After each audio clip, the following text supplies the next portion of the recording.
Allah Ta'ala fil Qur'anil Karim.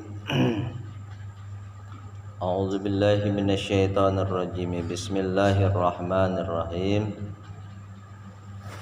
Wa idza sa'alaka ibadi anni fa inni qarib.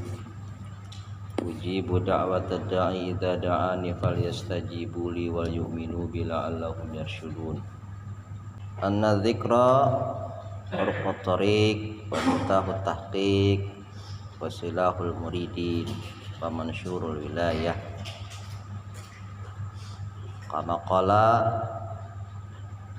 ba'dul arifina wa qad qala Allah ta'ala fadhkuruni adhkurukum.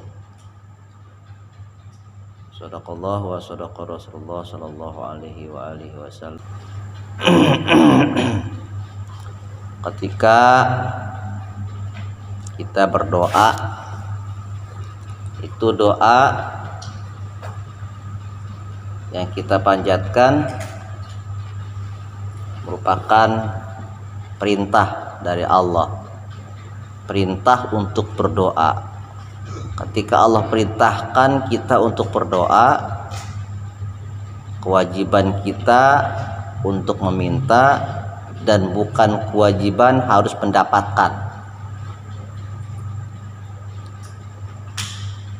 Ketika dikasih, pemberian itu adalah hak prerogatif Allah. Ada juga orang tanpa mulut mengucapkan permintaan, tapi memang diberi oleh Allah. Kalau ada ayat mengatakan wa idza sa'alaka ibadi anni fa inni qarib, apabila hambaku bertanya tentang aku, maka aku dekat, dan apabila mereka minta akan aku jawab. Doa semuanya itu dijawab oleh Allah Subhanahu wa ta'ala. Tapi terkait tentang nanti diberi dan tidak, tergantung daripada kondisi kejiwaan kita. Ketika Allah sayang dan cinta kepada kita, maka akan dilihat sayangnya Allah tidak sebanding dengan pemberian yang banyak yang Allah berikan kepada kita, berupa apa yang kita ucapkan dan apa yang kita pintakan itu. Misal kita pengen diberikan materi yang banyak, padahal Allah masih memberikan kepada kita yang jauh lebih besar daripada sebatas materi. Bisa Allah berikan kesehatan. Kesehatan itu luar biasa besarnya, maka kita syukur terhadap nikmat sehat tersebut. Ada lagi juga nikmat diberikan hidayah, diberikan petunjuk yang baik. Maka ketika kita minta kepada Allah, Allahumma arinal haqqa haqqa warzuqna ittiba'ah wa arinal batila batila warzuqna ijtinabah. Kalau kita ingin ditunjukkan yang baik itu baik, lalu kita bisa ikuti. Lalu kita minta yang buruk itu buruk agar kita terhindar. Ini tentunya ada cara untuk bisa melihat mana baik dan tidak baik. Pertama, berangkat dari akal, berangkat dari nalar logika kita. Karena apa? Karena memang manusia diberikan akal, hati nurani, dan juga memperkuatnya adalah dengan agama. Tidak serta-merta kita bisa melihat mana itu baik dan tidak baik. Tapi kadangkala tahu itu baik dan mana itu tidak baik, kita kadangkala nggak sanggup untuk melihatnya, mencernanya. Banyak orang hanya sebatas melihat sisi agama itu adalah hanya simbol-simbolnya saja. Melihat sisi agama itu hanya ritual-ritualnya saja. Tapi hakikat yang kita jalani dari ibadah itu kita belum mampu menguak, mampu melihat. Sholat yang kita laksanakan, hakikatnya itu sebenarnya apa sih? Kan begitu. Pertama kita bicara tentang masalah sholat saja. Ketika kita bicara sholat Sholat yang kita laksanakan, sholat yang kita lakukan, itu hakikatnya bagaimana yang kita kerjakan yang nampak secara zahir itu akan terlihat seharusnya secara batin. Aktif datang ke masjid berjamaah, sementara kita tidak berjamaah di dalam untuk rukun, damai, membangun lingkungan yang lebih baik. Jadi sholatnya itu tidak ada dampak, tidak ada asar. Sementara kita sholat itu harus melakukan perubahan di dalam keseharian kita. Sementara kita sholatnya rajin tapi tambah pelit, sholatnya rajin tapi nggak peduli, berarti sholatnya itu cuma hanya zahirnya saja, dari mulai takbir sampai salam. Padahal ada takbir membesarkan Allah, itu harus digandeng dengan salam, menebarkan kedamaian, kesejahteraan, perbaikan, kan begitu. Makanya salam tuh kita disuruh melakukan salam di akhirnya itu. Jadi supaya apa? Supaya yang zahir itu bisa membawa kepada natijahnya, tujuan akhirnya itu adalah untuk yang batin, kedamaian di dalam kita melaksanakan sholat itu sendiri. Bagaimana kita mau muraqabah, bagaimana kita mau dekat kepada Allah dari sholat yang kita kerjakan, itu kan tahapan-tahapan, Pak. Tahapan-tahapan ibadah sholat, sehingga sholat itu ada ayat yang mengatakan inna sholata aqimis sholah inna sholata tanha anil fasya iwal munkar. Tegakkan sholat, karena sholat dapat mencegah perbuatan keji dan munkar. Maka kita nggak usah bicara melihat memandang orang lain itu kemunkaran yang dilihatnya, ke kita aja lah. Pada capek-capek kita mikirin orang, ke kita saja. Sudah sejauh mana ibadah yang sudah kita lakukan memperbaiki kita? Sudah sejauh mana kita nongkrong ngaji setiap malam Senin untuk memperbaiki kita? Tuh. Maka pernah saya sampaikan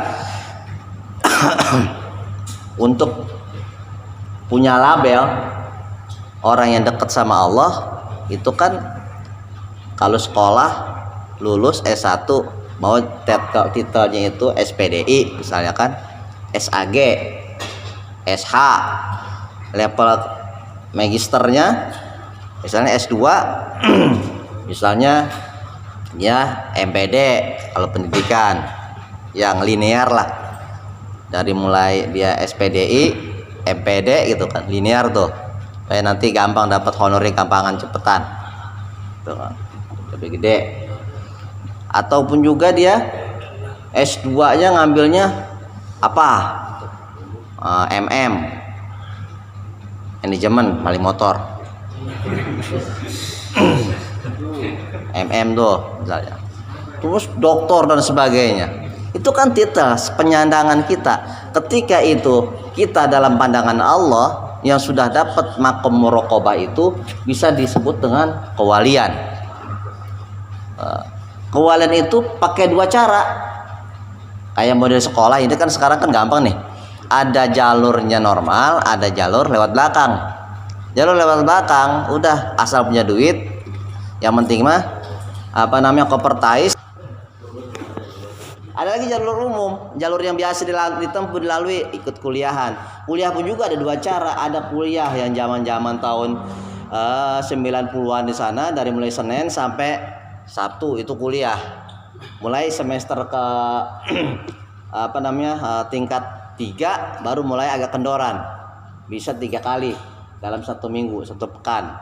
Kalau sekarang paling Kamis, Jumat, Sabtu, Minggu paling kan. Kamis, Jumat, Sabtu. Jadi kuliahnya itu sedikit. Waktunya banyak dihabiskan, dibuang oleh kegiatan-kegiatan yang lain. Ada yang usaha-usaha atau dia itu. Gimana kalau kita mau bicara untuk dekat kepada Allah? Mendapatkan titel kewalian itu ada dua cara, dua bentuk. Pertama melalui jadab. Jadab itu syaratnya biasanya dia punya nasab, memang orang tuanya kesana tuh wali, dia wali. Tanpa belajar banyak, belajar biasa-biasa saja, tapi dia bisa jadi wali. Tidak lagi kalau model kita itu nggak pakai jadab begitu, tapi suluk, melalui perjalanan. Perjalanan kita beda-beda. Kita boro-boro mau jadi wali. Ketika kita ini sholat mulai baru seminggu, getol saja, dikasih pala pusing, patat bisul, berhenti. Nggak masuk suluk yang begini, Pak. Wirid kita la ilaha illallah, la ilaha illallah. Baru 100 kita la ilaha illallah, mata ngereyep, sepet. Orang-orang pada la ilaha illallah, kita ayo tidur. Umi kagak, apa kagak? Udah menceng ini gini, mencelang ke langit untuk ke Sidratul Muntaha kayak gitu.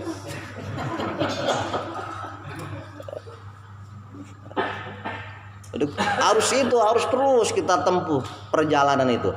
Nanti diuji. diuji batin kita, Pak. Perjalanan itu bisa setahun, bisa 2 tahun. Kalau kita pengen tobat, makom pertama itu makom tobat, makom sabar, juhud, qanaah, dan macam-macam makom-makom itu yang kita tempuh. Itu tahapan-tahapannya nggak sebentar. Ya iya, la ilaha illallah. Itu la ilaha illallah itu, kita zikirnya itu mah cuman hanya sinyalnya doang supaya masuk, supaya wusul kepada Allah. Tapi nanti ketika wusul diuji, ada yang cepat, ada yang lambat dapat. Ada yang cepat, kita ini mau makom supaya ini istiqomah nih. Istiqomah tuh bukannya kelihatan ini, oh ya dia seumur-umur tuh nggak pernah itu lepas sorban nempel baik gitu kan. Terus lagi pakai peci terus, pakai kain terus, atau dia itu aktif di masjid aja gitu. Bukan itu, tapi batinnya, hatinya makin bagus apa tidak itu. Ketika diuji supaya sabar, makom kewalian itu nanti akan menemukan tahapannya, diuji. Suluk itu harus terus belajar. Diuji apa? Diuji sabaran itu fitnah. Kemudian lagi dicaci, dibully, dikucilkan. Nah, supaya apa? Supaya Allah itu memaksakan dia itu supaya dekat. Ada yang melalui memang posisinya ringan, tapi ada juga dipaksa. Kalau cara ringan langsung dia diuji kayak begitu. Tapi ketika dipaksa, itu orang tadi yang mengeluh-elukan dia, banyak orang yang ngundang dia, banyak orang yang datang sama dia, dihargai, dihormati. Tapi dipaksa supaya keluar. Tahu-tahu ujug-ujug orang-orang tuh lari, pada benci, pada nggak suka. Nah, supaya apa? Allah itu membiarkan orang-orang meninggalkan dia agar dia itu sadar dekat sama dia, sama Allah. Jadi perjalanan itu ditempuh hanya orang yang menuju kepada suluk, salik itu orangnya. Jadi untuk menuju kepada Allah Subhanahu wa taala itu enggak gampang. Makanya nanti hanya orang-orang yang mendapatkan syafaat Rasulullah Shallallahu Alaihi Wasallam adalah orang yang betul-betul yang mengikuti para mursyid, para orang-orang yang soleh, para salikin, orang-orang yang memang dekat kepada kewalian itu. Apakah wali itu bisa dilihat? Atau dia sendiri bisa mengetahui dirinya itu wali? Enggak. Kalau dirinya itu diketahui wali, sombong lagi, jadi fitnah. Makanya nggak dikasih tahu oleh Allah. Nggak dikasih tahu. Kenapa nggak dikasih tahu? Supaya menguji seluruh umat manusia agar kita tuh husnuzon, baik sangka, nggak gampang-gampang kita mencela orang gitu. Ketika kita mencerai bisa jadi itu dia itu wali, atau dianggap kita ini dia pakaiannya tuh enggak apa, dia miskin, diuji sama kemiskinan, diuji bisa jadi juga diuji sama kekayaan. Ketika dia itu miskin, sabar terus dia itu istiqomah. Sewaktu-waktu diuji juga sama Allah, dijadi kaya, dibalik sama Allah itu. Lulus enggak nih? Ketika miskin dilulus, ketika dikasih kaya lulus enggak nih? Kalau dia masih istiqomah dalam seperti itu, nah, berarti makom derajatnya makin naik. Kenaikan itu ada ujiannya. Bisa ujiannya itu susah, berupa kemiskinan, bisa sakit, ataupun juga bisa kekayaan, bisa ketenangan, bisa kebahagiaan, macam-macam. Tuh. Kalau Allah mau, itu bisa terjadi. Baru kemarin saya ngobrol. Tadi dia usahanya itu tadi ngelihat anak santri antar ibunya ke rumah, ya. Sebelum moneter, sebelum COVID, dia sampai ke Lampung, sampai kemana-mana, usaha belut. Nanti dia mau ngajarin saya supaya ternak belut. Itu dia sampai ke Lampung, sampai ke Kerawang, bibit belut, dia jualan belut sampai jauh-jauh, omset besar. Pas COVID anjlok semuanya, dia baru sadar kalau Allah mau, Pak, itu ternyata cepet banget, Pak. Main cabut aja hancur semuanya, mobil 4 kejual semua, sampai rumah-rumah kejual semua, Pak. Sekarang dia akhirnya apa? Dia ngaji terus gitu kan, ikut pengajian. Tuh, kalau Allah cinta kepada seseorang, kepada makhluknya, kepada manusia, ingin dekat seseorang itu, pasti Allah punya iradah lain, punya sesuatu yang diinginkan oleh Allah. Yang tadinya dia senang jadi hancur, jadi miskin, atau sebaliknya, yang tadinya miskin dijadiin kaya oleh Allah. Tergantung kita nanti. Kalau mau milih, nggak usah dipilih-pilih lah. Kalau kita ini nantinya, kenapa saya ini kok tadinya punya kaya, tahu-tahu hancur, nggak usah dicari sebabnya, nggak usah mikirin sebabnya kenapa ya. Ini orang benci sama saya kenapa ya? Nggak usah dicari sebabnya, nggak usah, biarin aja, ngalir aja. Berarti kita harus kembalikan, ini Allah lagi nguji kita. Allah lagi nguji kita supaya kita berusaha untuk dinaikkan makom derajatnya. Para bapak jemaah sekalian rahmati Allah Subhanahu wa taala, disinilah nanti kita ketika pikiran, hati kita, lisan kita berzikir, ala inna bi dzikrillahi tatmainnul qulub. Tenang, mau kondisi apapun tenang. Mau bagaimanapun kita tenang. Gitu. Apalagi kalau ujiannya itu pang berat-beratnya, dibenci sama orang, sampai istri aja pengen ngajakin cerai misalnya. Sampai anak aja nggak suka saya. Ini hal-hal seperti begini berarti Allah lagi ngebetot kita, narik secara paksa supaya kita dekat dengannya. Ada juga malah dikasih lapang, senang apa segala, diantepin loh. Pada satu sisi, di lain waktu orang yang kita percaya, teman-teman kita satu persatu jauh dengan kita.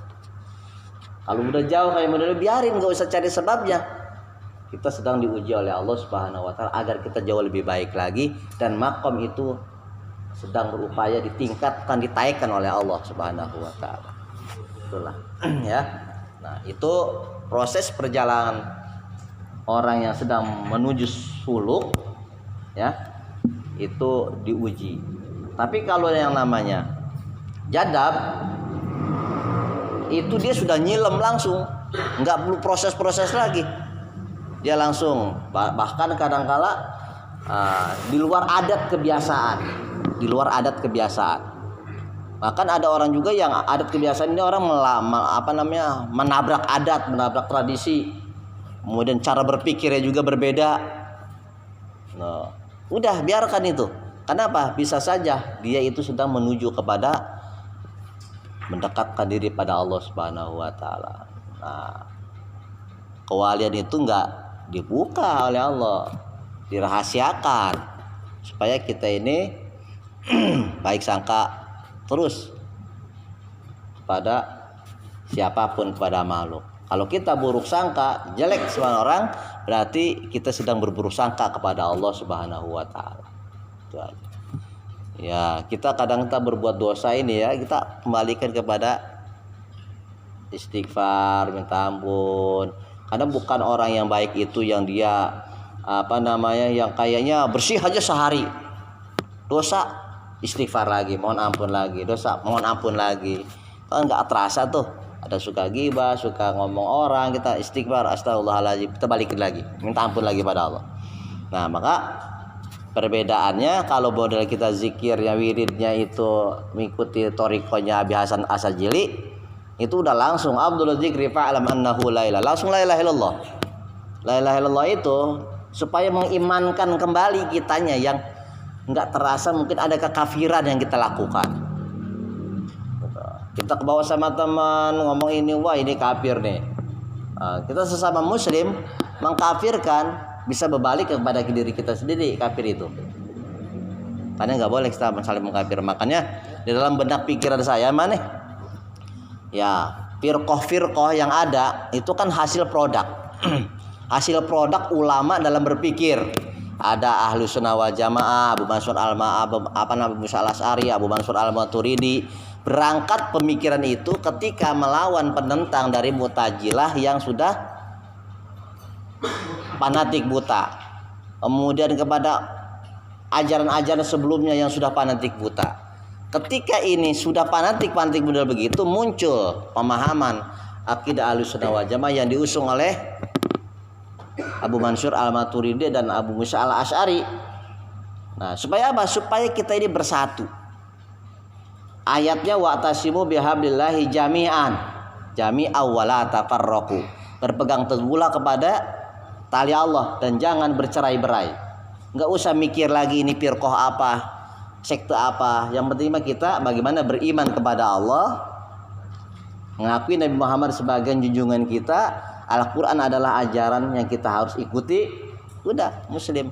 Perkara itu nanti benar dan tidaknya bukan urusan kita, adalah kembali innallaha yafsilu bainahum yaumal qiyamah. Urusannya Allah nanti di hari kiamat. Jangan merasa benar sendiri kita. Sementara yang lain kita anggap salah. Menurut kita keyakinan kita, pemikiran kita adalah yang benar. Belum tentu kata orang benar pikiran kita ini. Begitupun sama sebaliknya, menurut kita orang lain itu salah. Walaupun menurut dia itu benar. Ya udah, kita saling menghargai aja. Ketika perbedaan dalam sudut pandang berpikir atau cara berpikirnya atau pengambilannya, silahkan, gak apa-apa, sah-sah saja. Yang gak boleh itu kita maksiatnya berzina, bini orang, bawa kabur.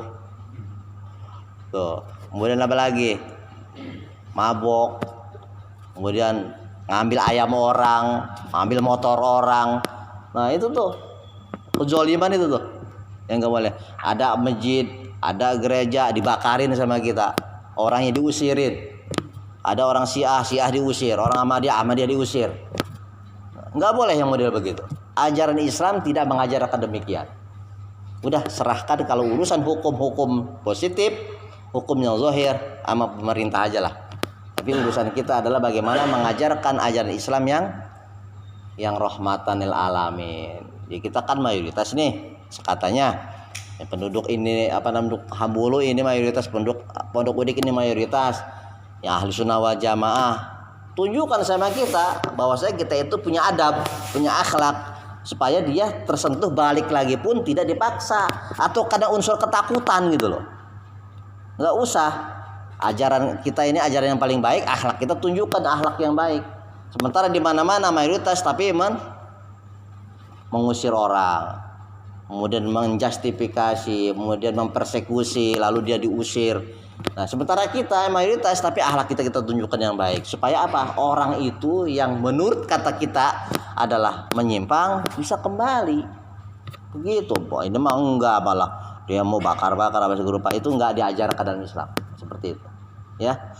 Mudah-mudahan kembalikan kepada semangat keberislaman kita, Islam yang tawasud, moderat, Islam yang yang ramah, Islam yang santun, Islam yang betul-betul mengikuti ajaran baginda Nabi Muhammad Shallallahu Alaihi Wasallam. Karena kita udah jenuh masalahnya, nggak jenuh mendengarkan ceramah-ceramah yang caci maki, mendengarkan ceramah-ceramah yang menghujat, mengajak kepada kebencian kepada pemerintah. Ini kita udah jenuh nih. Kenapa? Ini kita udah aman itu jauh lebih baik sebenarnya, lebih utama. Kalau masalah nantinya perkaitan tentang kurangnya rezeki, ya mungkin kita malas atau kurang modal kali gitu ya. Kita ini susah nih nyari duit, ya mungkin kita kurang modal kali, atau kita enggak